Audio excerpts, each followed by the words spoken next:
Parce qu'il vit, je n'ai rien à craindre, mes lendemains sont assurés entre ses mains. Il tient ma vie pour ce temps et l'éternité. Je sais qu'il vit,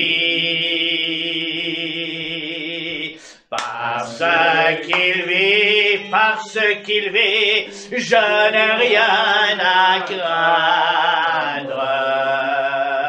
Mes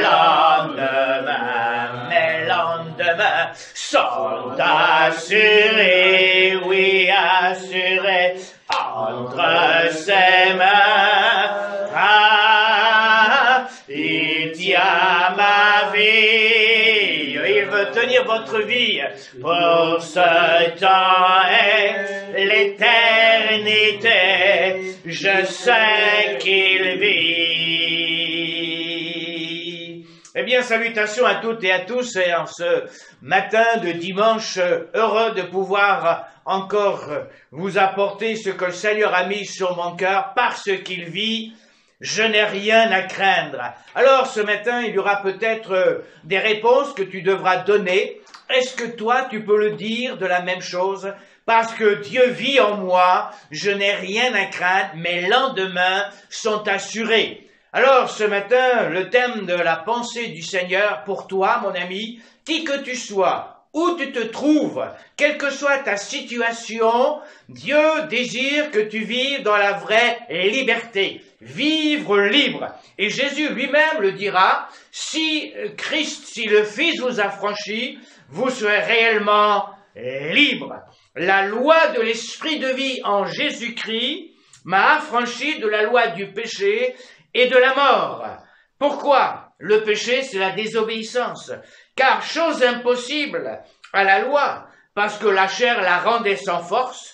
La chair, ma volonté, ce que je pense, ce que je peux imaginer, ne peut, me donner la victoire, ne peut vaincre la loi du péché. Seul Christ a remporté cette victoire. Alors ce matin, le désir du Seigneur, Jésus venant sur cette planète Terre, c'est pour te rencontrer et pour te mener dans cette vraie liberté, la liberté des enfants de Dieu.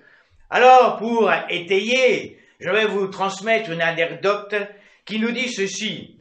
Vous savez qu'une corde solide peut-elle suffire à retenir un éléphant?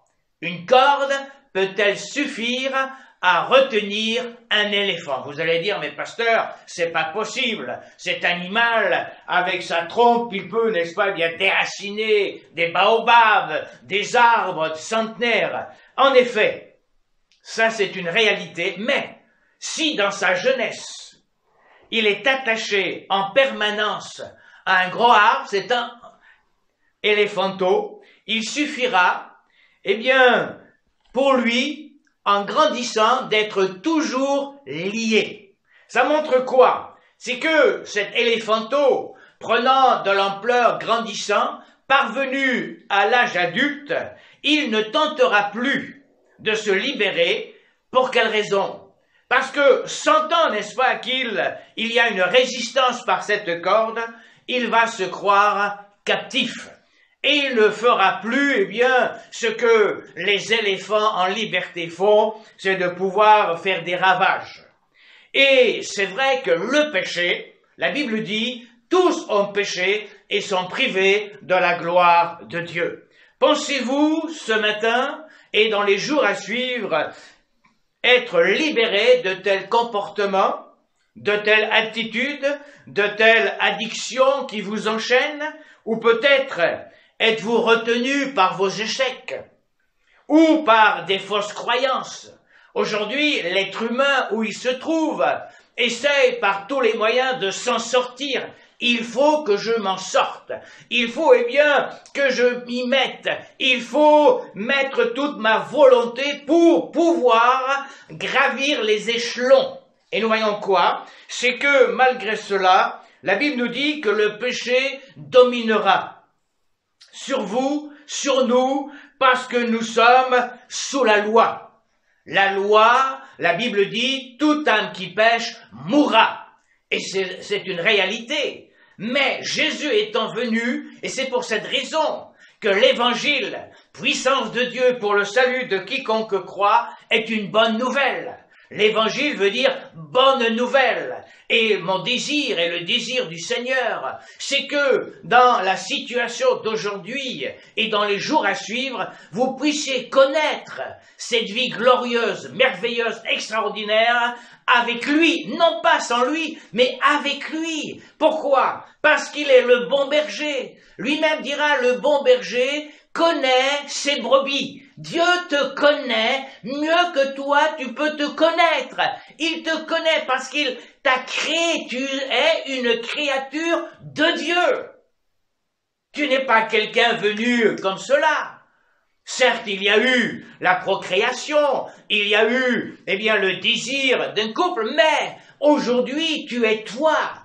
Tu as ta personnalité, tu as ton entendement, tu as ta volonté. Tu es une personne qui réfléchit, qui pense, qui a un goût, qui entend, qui marche, qui a dans la société une direction. Tu as aussi des projets. Et Dieu, ce qu'il veut, eh bien, c'est que là où il t'a placé, là où tu es, tu puisses t'épanouir. Tu puisses t'épanouir. Et c'est pour cette raison que Jésus venant, il apporte la grâce. Et la Bible dit qu'il n'y a plus de condamnation pour ceux qui sont en Jésus-Christ. Plus de condamnation. L'éléphant sera toujours attaché à cet arbre parce qu'il se croira toujours lié. Il croira eh bien que cette corde, pour lui, est plus forte que toute la force qu'il possède. Le diable essaye toujours de minimiser, de dire que tu arriveras, que tu pourras, mais tu ne le peux, parce qu'il faut une délivrance, il faut une main étrangère qui vienne délier, et Jésus est venu afin de te rendre libre. Si le Fils vous a franchi, vous serez réellement libre. Jésus a donné sa vie pour vous. Et ce qui est extraordinaire, c'est que oui, parce qu'il vit, je n'ai rien à craindre. Si Dieu n'avait pas envoyé Jésus sur cette planète Terre, tu serais, je serais, les plus malheureux des êtres humains, sans espérance. Souvent j'entends, mais les gens me disent, mais après la mort, pasteur, qu'est-ce qu'il y a? Après la mort, certains me disent, mais il n'y a personne qui est revenu. Si, un seul est revenu. Jésus est ressuscité des morts. Et c'est pour cette raison qu'il peut dire ce qu'il y a, eh bien, en enfer. Il a été prêché en enfer. L'enfer n'est pas destiné pour toi. L'enfer a été destiné pour le diable, pour ses acolytes et pour tous ceux qui le suivent. Mais pour toi, il y a le ciel. Jésus a dit, je suis venu afin de vous préparer une place. Ta destinée, c'est d'être avec lui pour l'éternité, parce que Jésus vit éternellement. Si vous croyez au Seigneur Jésus, alors vous pouvez remporter cette victoire, car vous avez en vous la puissance de Jésus, la résurrection de Jésus. La loi de l'esprit de vie m'a affranchi de la loi du péché. Je vis parce que Christ vit en moi. Alléluia. C'est le miracle de Dieu. Il y a quelque temps, peut-être avez-vous écouté la prédication de la religion, foi ou religion. Mais les religions ne transforment pas l'homme. Christ transforme l'homme au plus profond de son être. C'est pour cette raison que Dieu dira, donne-moi ton cœur. La meilleure des opérations chirurgicales, c'est Dieu qui le fait. Et il te donnera un cœur comme le sien, bien sûr, il y aura les tentations, les difficultés, les problèmes de la vie, mais tu ne seras plus seul. Il sera ton compagnon, il marchera avec toi et il sera là pour te diriger. C'est pour cette raison que Jésus a dit, il m'est avantageux que je m'en aille, car si je ne m'en vais pas, je ne vous enverrai pas le Saint-Esprit. Le Saint-Esprit est la troisième personne de la Trinité. Jésus partant, il n'a pas laissé ses disciples orphelins, non, il a envoyé le Saint-Esprit. Et Jésus dira, il prendra de ce qui est à moi et il vous l'annoncera. Alléluia. Amen. Saint-Esprit, personne de consolation, personne de direction, paraclète, aide, soutien. Tu as besoin de cela. C'est la force du Saint-Esprit qui te donnera, d'avancer dans le pèlerinage de cette vie. Dieu veut. Mais aujourd'hui, certes, nous essayons par nos propres efforts. Nous essayons par notre propre volonté. Nous essayons par notre propre détermination. Nous essayons par nos propres résolutions. Et nous voyons quoi? C'est qu'au bout d'un certain temps, cela ne marche pas. Il faut se rendre à l'évidence. Jésus a dit, sans moi, vous ne pouvez rien faire. Il n'y a pas de honte de demander l'aide de Jésus. Il est là, il est prêt. Ne sois pas un orgueilleux, un prétentieux, un vaniteux, car la vie nous réserve bien des surprises. Qui pourra dire ce que demain engendrera? Tu as peut-être ton planning, tu as peut-être tes rendez-vous, mais si le fil de la vie est coupé, où iras-tu? La Bible dit, après la mort vient le jugement. Chaque être humain rendra compte à Dieu pour sa vie. C'est pour cette raison que Jésus, venant sur la terre, a dit, je suis venu pour faire la volonté de mon Père, afin que quiconque croit en lui ne périsse point, mais qu'il ait la vie éternelle. Le germe de la vie éternelle veut déjà être en toi, afin que le jour où tu fermeras tes yeux à ce monde physique, tu puisses ouvrir les yeux de ton cœur vers les réalités célestes, spirituelles. Oui, le Saint-Esprit veut agir avec ton contentement, avec ton assentiment. Est-ce que tu le désires? C'est la première question que le Seigneur désire entendre. Jésus est venu pour te libérer. Alors mon désir ce matin, c'est que, quelle que soit ta situation, et c'est vrai qu'il te voit, il sait, il te connaît par ton nom, et il est prêt à intervenir.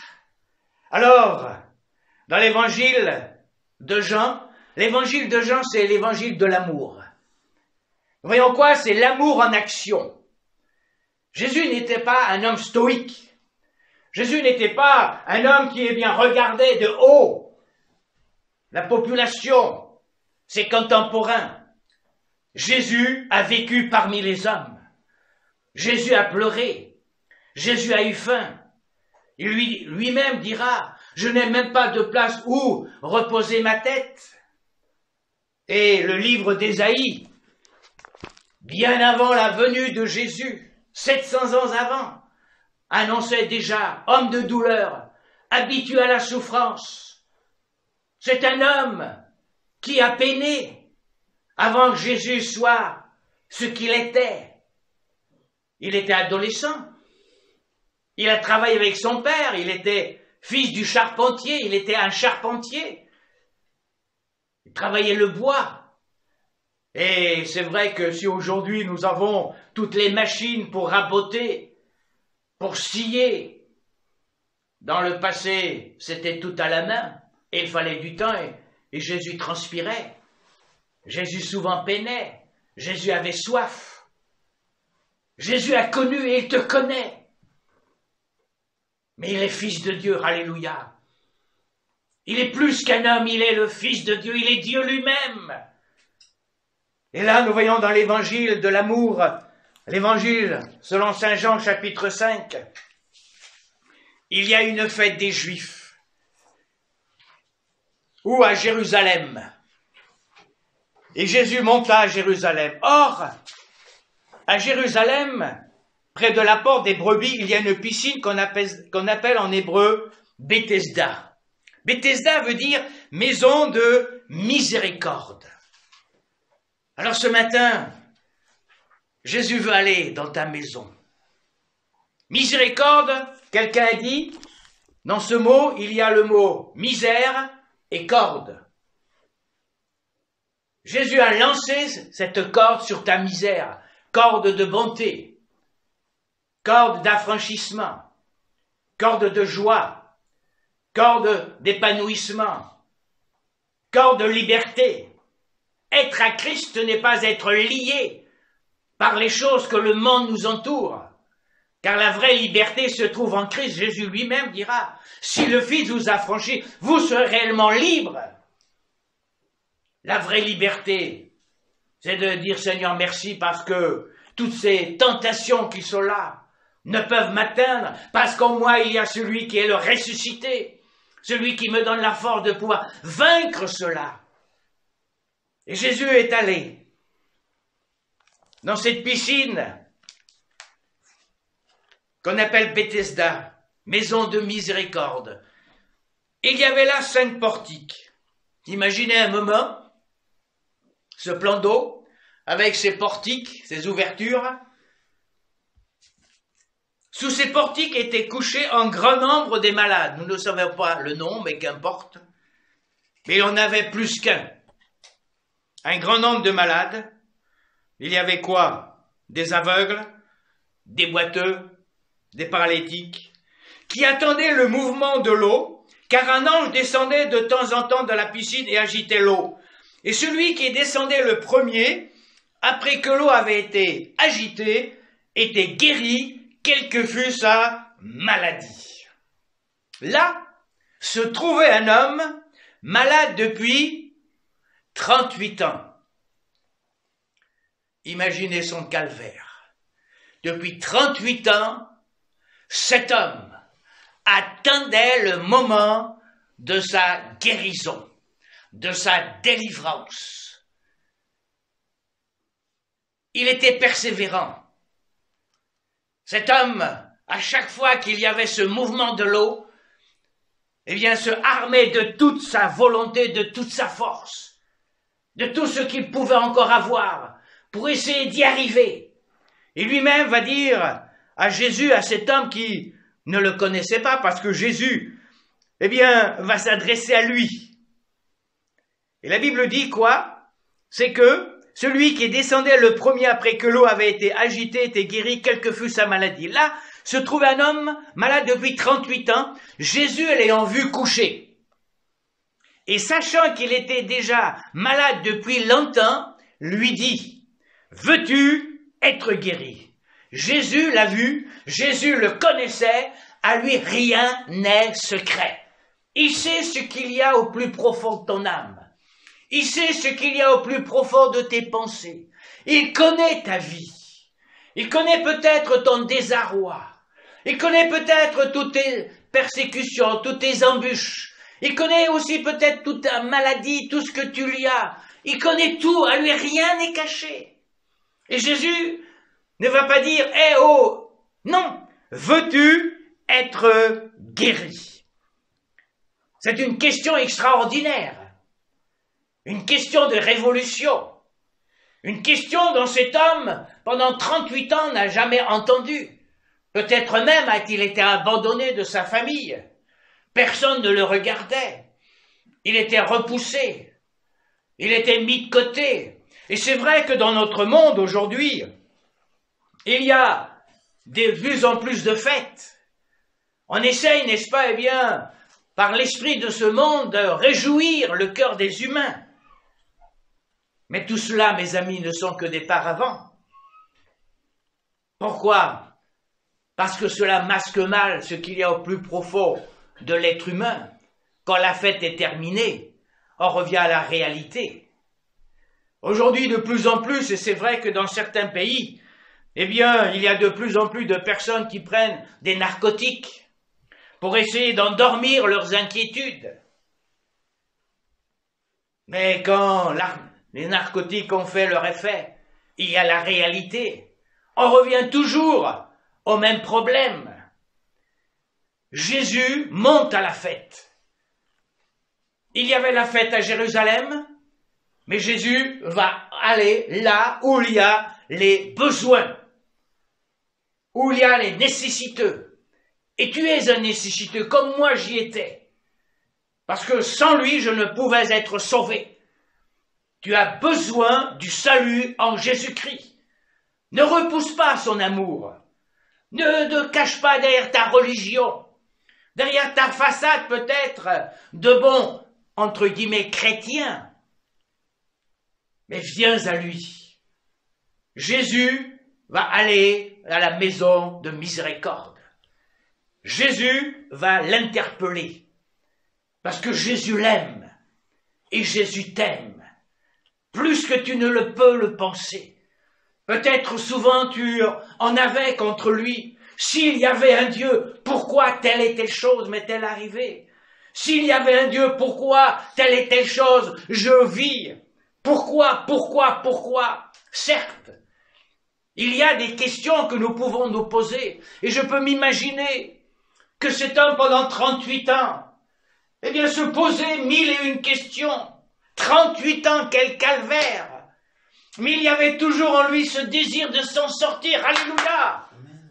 Dieu répond toujours au cœur qui le cherche.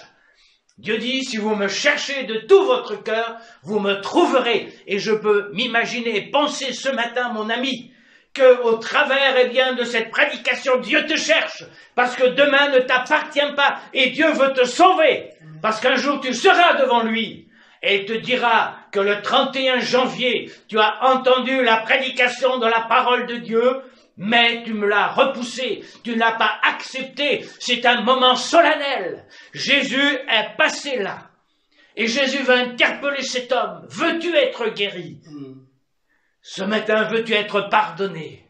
Ce matin, veux-tu connaître une vie nouvelle? Ce matin, veux-tu repartir avec une orientation nouvelle? C'est ce matin, Dieu dira déjà à Moïse, si aujourd'hui tu entends ma voix, n'endurcis pas ton cœur. Oui, pourquoi? Parce que Jésus n'est passé qu'une fois à cette piscine de Bethesda. Une fois. Et veux-tu être guéri?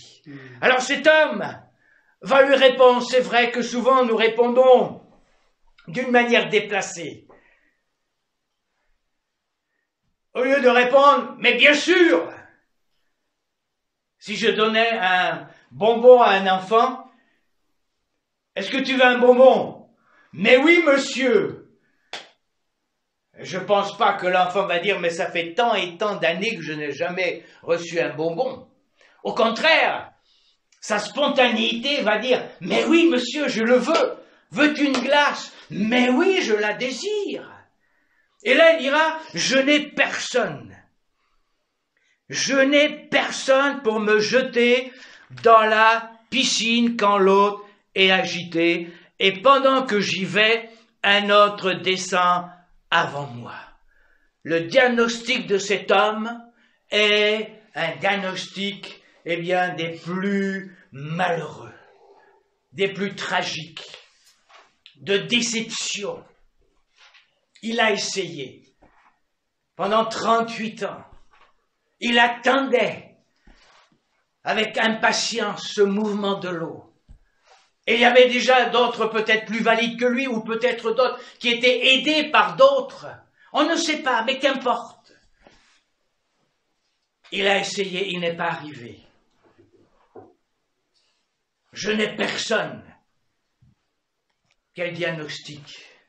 Peut-être ce matin au fond de ton cœur, en écoutant eh bien ce message, tu te dis mais je n'ai personne. Oh, je peux avoir un beau visage concernant mon entourage. Je peux dire à tout le monde que tout va bien.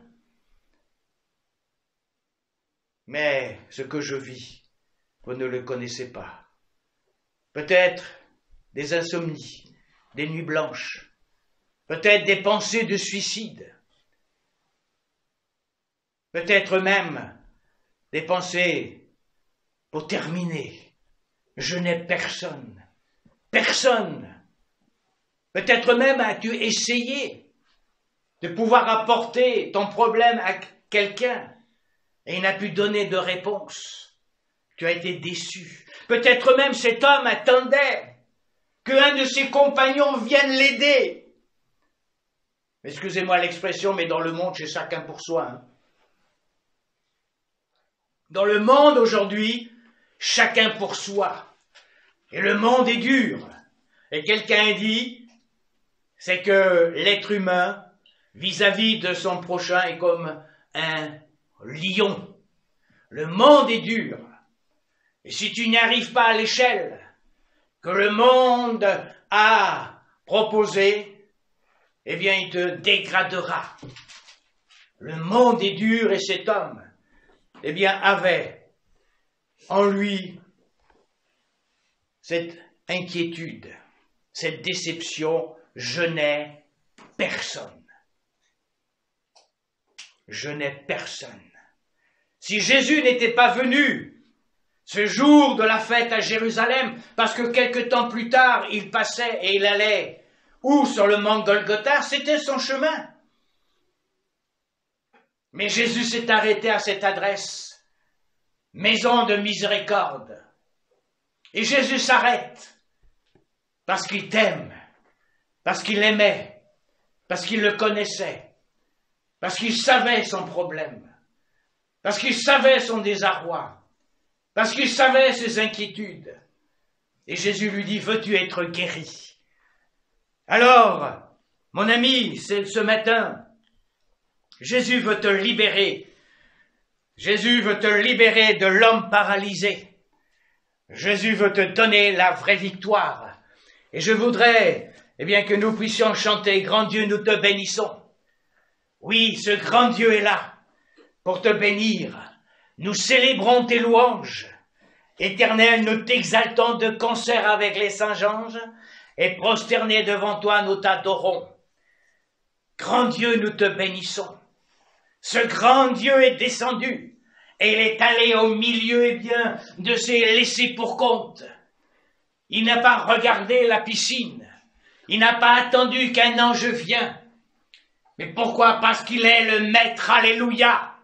Il est le maître des éléments. Il est le maître de toute situation. Il est le maître qui, lui, à sa parole, tout change. Il est le maître qui, lui, tient le monde dans ses mains. Et s'il tient le monde dans sa main, il te tient aussi, toi, dans sa main. Alléluia. Amen. Et cet homme était là, devant cet inconnu, parce que cet homme ne connaissait pas Jésus, ne savait pas qui était. Mais Jésus lui dit, veux-tu être guéri? Grand Dieu, nous te bénissons. Alors pendant ce chant, peut-être tu ne le connais pas, puisses-tu baisser ta tête, fermer tes yeux et écouter. Grand Dieu, nous te bénissons. Merci parce qu'un jour, à ta naissance, les anges ont annoncé, il vous est né un sauveur, qui est le Christ le Seigneur. Et à cette annonce, une légion d'anges, la chorale céleste, s'est réunie pour chanter ce cantique. Mais un jour, tous les élus de Dieu, nous dit la Bible, le chanteront, l'adoreront, l'élèveront. Alors ce matin, mon cœur veut chanter à ce Dieu extraordinaire. Grand Dieu, nous te bénissons. Gaudienne saisissant, nous célèbre tes louanges, éternel, nous t'exaltons de concert avec les anges et prosterne devant toi, nous t'adorons, grand roi, et prosterne devant toi, nous t'adorons, grand roi. soit ton Saint-Esprit. Gloire soit à Dieu le Père. Gloire soit à Jésus-Christ, notre Sauveur, notre frère. Son immense charité durera perpétuité. Son immense charité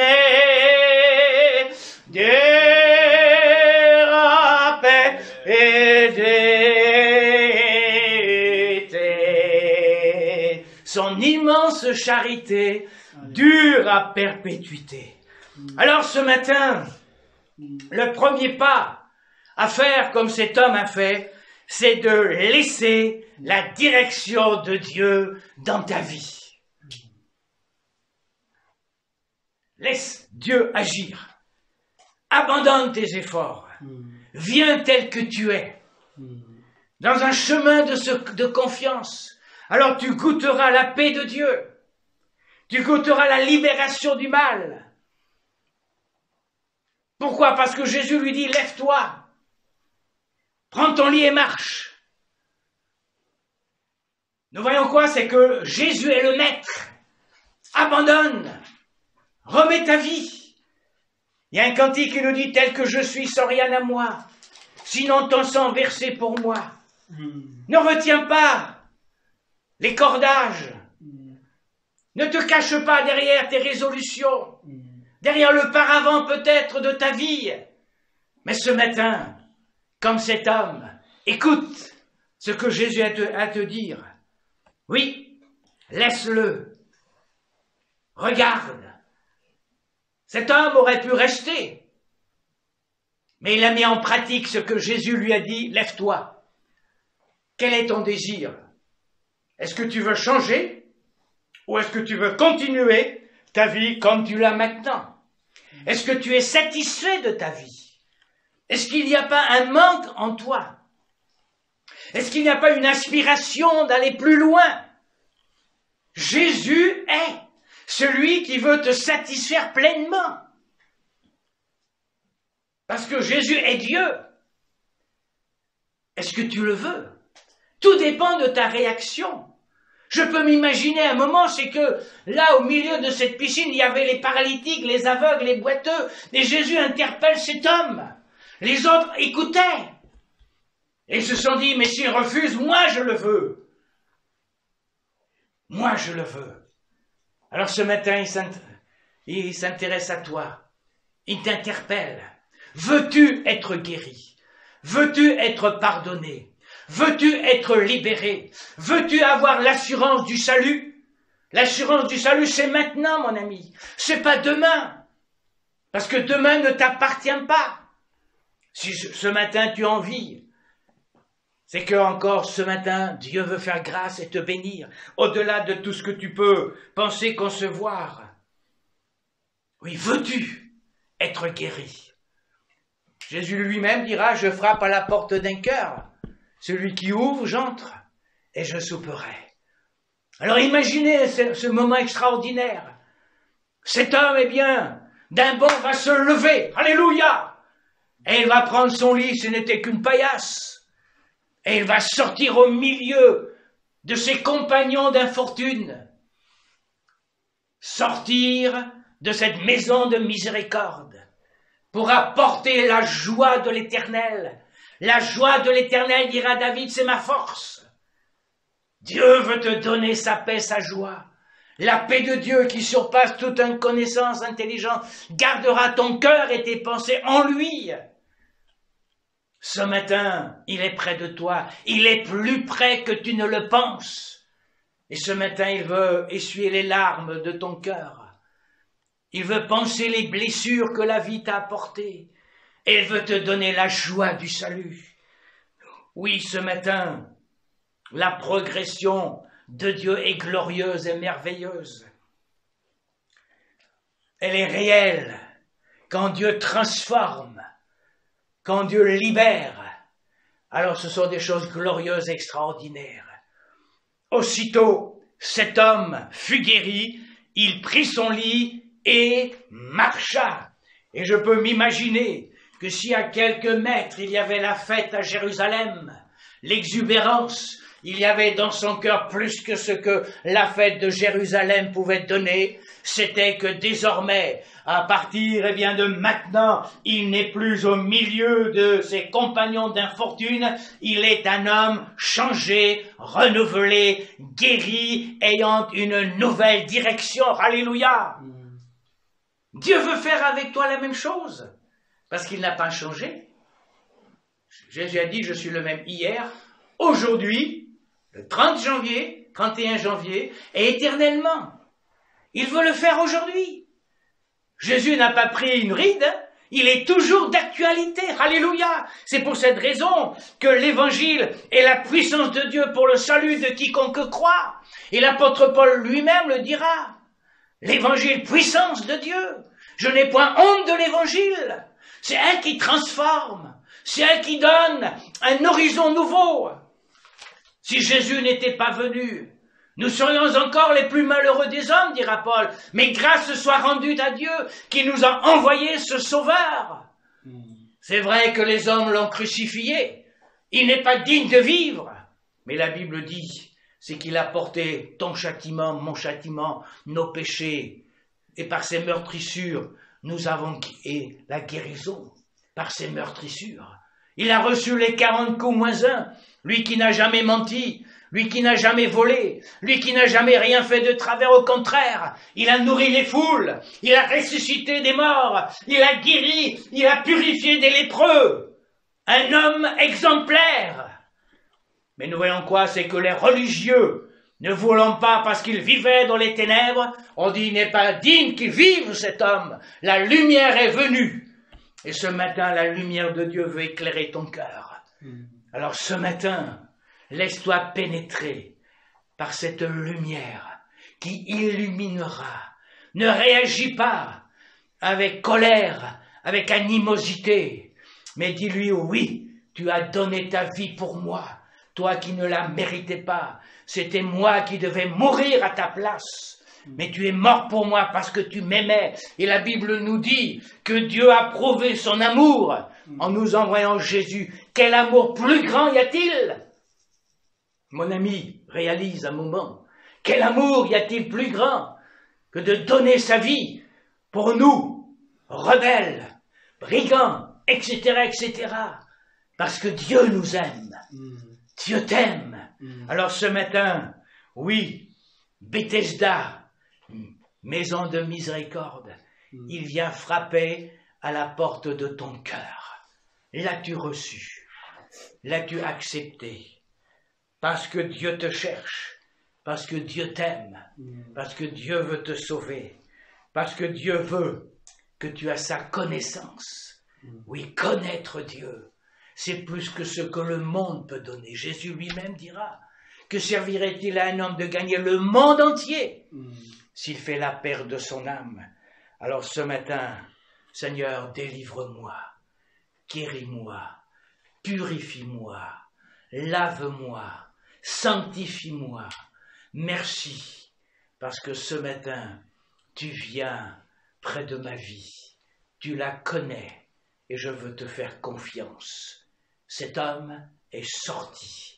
Et c'est vrai que la suite nous montre qu'il a été où? Au temple. Il est parti au temple pour remercier Dieu de cette intervention.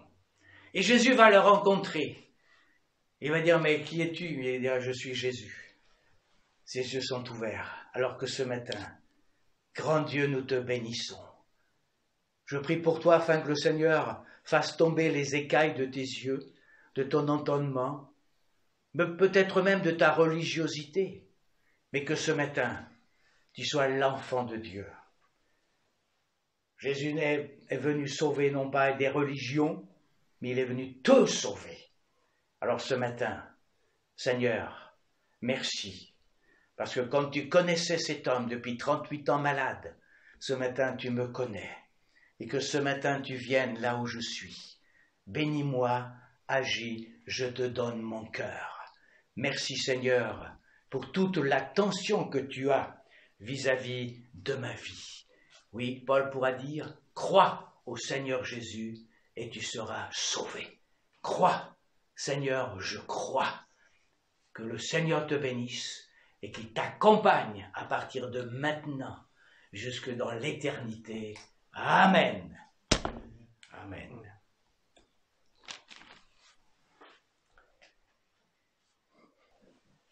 Oh oui, je crois, oui, je crois. Oh oui, je crois, oh oui, je crois. Je crois que c'est la vérité qui peut libérer. Oh oui, je crois, oh oui, je crois. Oh oui, je crois, oh oui, je crois. Car tout ce qu'il a promis est pour toi aujourd'hui. Oh oui, je crois, oh oui, je crois. Oh oui, je crois, oh oui, je crois. Je crois que c'est la vérité qui peut libérer. Oh oui, je crois, oui, je crois. Oh oui, je crois, oui, je crois. Car tout ce qu'il a promis est pour toi aujourd'hui. Et pour toi aujourd'hui. Alors mon ami, là où tu es, là où tu te trouves, eh bien le Seigneur veut te le donner en réponse au cri de ton cœur. Que Dieu te bénisse. Amen. Amen.